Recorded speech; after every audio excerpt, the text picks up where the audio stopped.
أيام 10 ذي الحجة، هذه الأيام التي هي الأحب إلى الله، والعمل الصالح فيها أحب إلى الله من أي أيام أخر.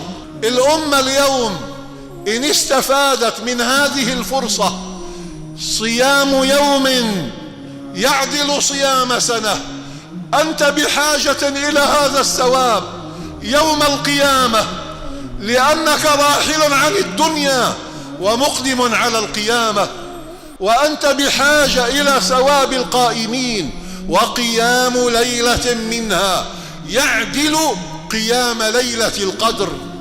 قيام ليلة القدر سيقبل بعض الناس. البداية تنطلق أيها الإخوة من معرفتنا بحقيقة قيمة هذه الأيام، فإن عرفت قيمتها فلا تحرم نفسك